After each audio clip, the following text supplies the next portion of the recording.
Black Beauty by Anna Sewell. Chapter 10. A Talk in the Orchard. Ginger and I were not of the regular tall carriage horse breed. We had more of the racing blood in us. We stood about 15½ hands high.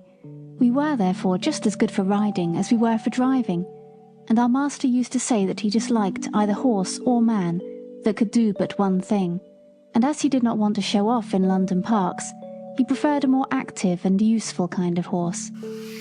As for us, our greatest pleasure was when we were saddled for a riding party, the master on Ginger, the mistress on me, and the young ladies on Sir Oliver and Merrylegs. It was so cheerful to be trotting and cantering all together that it always put us in high spirits. I had the best of it, for I always carried the mistress. Her weight was little, her voice was sweet, and her hand was so light on the rein that I was guided almost without feeling it. Oh, if people knew what a comfort to horses a light hand is, and how it keeps a good mouth and a good temper, they surely would not chuck and drag and pull at the rein as they often do. Our mouths are so tender that where they have not been spoiled or hardened with bad or ignorant treatment, they feel the slightest movement of the driver's hand, and we know in an instant what is required of us. My mouth has never been spoiled, and I believe that was why the mistress preferred me to Ginger, although her paces were certainly quite as good.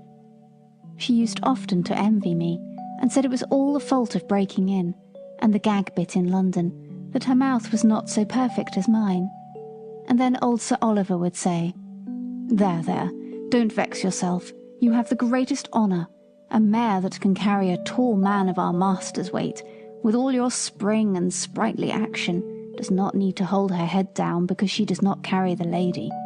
We horses must take things as they come, and always be contented and willing so long as we are kindly used." I had often wondered how it was that Sir Oliver had such a very short tail. It was really only 6 or 7 inches long, with a tassel of hair hanging from it, and on one of our holidays in the orchard, I ventured to ask him by what accident it was that he had lost his tail. "Accident?" he snorted, with a fierce look. "It was no accident. It was a cruel, shameful, cold-blooded act. When I was young, I was taken to a place where these cruel things were done. I was tied up and made fast so that I could not stir, and then they came and cut off my long and beautiful tail, through the flesh and through the bone, and took it away." "How dreadful!" I exclaimed. Dreadful? Ah, it was dreadful, but it was not only the pain, though that was terrible and lasted a long time. It was not only the indignity of having my best ornament taken from me, though that was bad, but it was this: how could I ever brush the flies off my sides and my hind legs any more? You who have tails just whisk the flies off without thinking about it, and you can't tell what a torment it is to have them settle upon you and sting, and have nothing in the world to lash them off with. I tell you, it is a lifelong wrong and a lifelong loss, but thank heaven they don't do it now." "What do they do it for then?" said Ginger. "For fashion," said the old horse, with a stamp of his foot. "For fashion. If you know what that means, there was not a well-bred young horse in my time that had not his tail docked in that shameful way, just as if the good God that made us did not know what we wanted and what looked best." "I suppose it is fashion that makes them strap our heads up with those horrid bits that I was tortured with in London," said Ginger. "Of course it is," said he. "To my mind, fashion is one of the wickedest things in the world. Now look, for instance, at the way they serve dogs, cutting off their tails to make them look plucky, and shearing up their pretty little ears to a point to make them both look sharp, forsooth. I had a dear friend once, a brown terrier, Skye they called her. She was so fond of me that she would never sleep out of my stall. She made her bed under the manger, and there she had a litter of 5 as pretty little puppies as need be. None were drowned, for they were a valuable kind, and how pleased she was with them. And when they got their eyes open and crawled about, it was a real pretty sight. But one day the man came and took them all away. I thought he might be afraid I should tread upon them. But it was not so. In the evening poor Skye brought them back again, one by one in her mouth, not the happy little things that they were, but bleeding and crying pitifully.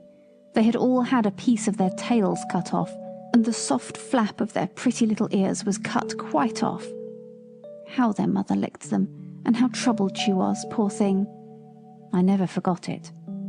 They healed in time, and they forgot the pain, but the nice soft flap, that of course was intended to protect the delicate part of their ears from dust and injury, was gone forever. Why don't they cut their own children's ears into points to make them look sharp? Why don't they cut the end off their noses to make them look plucky? One would be just as sensible as the other. What right have they to torment and disfigure God's creatures? Sir Oliver, though he was so gentle, was a fiery old fellow, and what he said was all so new to me and so dreadful that I found a bitter feeling towards men rise up in my mind that I had never had before. Of course, Ginger was very much excited. She flung up her head with flashing eyes and distended nostrils, declaring that men were both brutes and blockheads. "Who talks about blockheads?" said Merrylegs, who had just come up from the old apple tree, where he had been rubbing himself against the low branch. "Who talks about blockheads? I believe that is a bad word." "Bad words were made for bad things," said Ginger, and she told him what Sir Oliver had said. "It is all true," said Merrylegs sadly, "and I have seen that about the dogs over and over again where I lived first, but we won't talk about it here.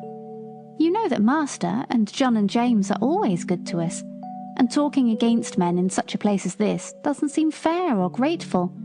And you know there are good masters and good Grimms beside ours, though of course ours are the best."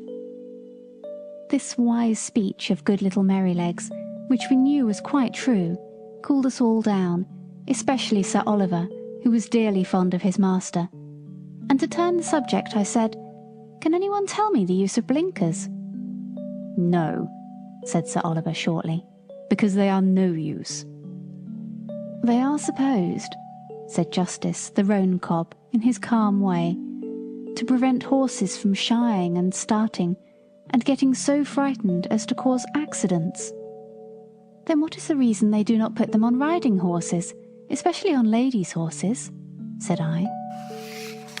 "There is no reason at all," said he quietly, "except the fashion. They say that a horse would be so frightened to see the wheels of his own cart or carriage coming behind him that he would be sure to run away, although of course when he is ridden he sees them all about him if the streets are crowded.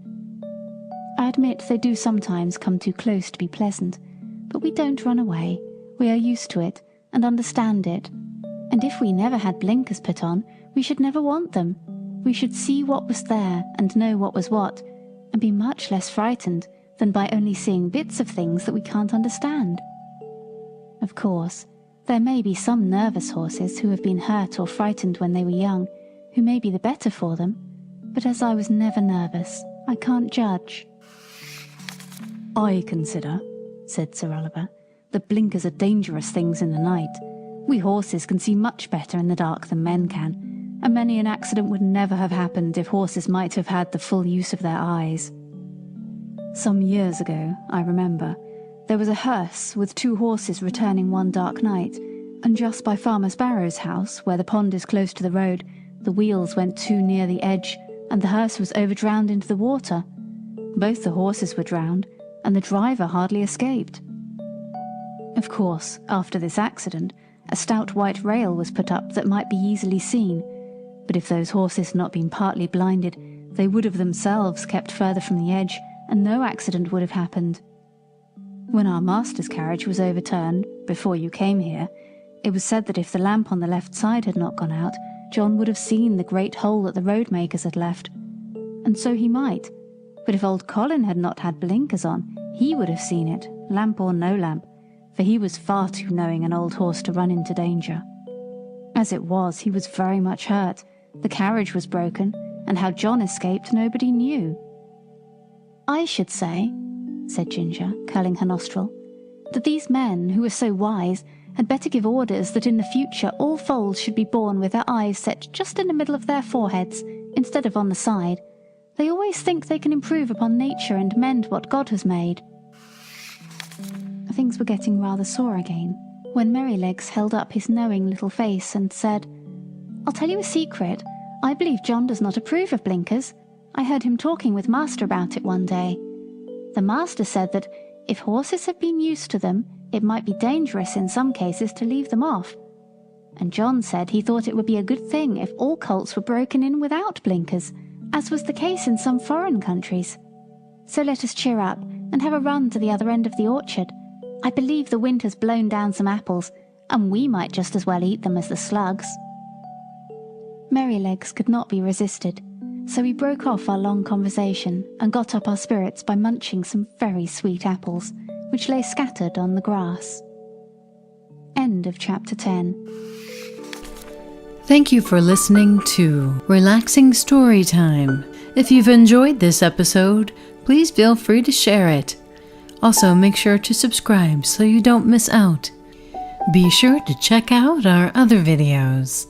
And always remember, it's important to take time to relax, imagine, and dream.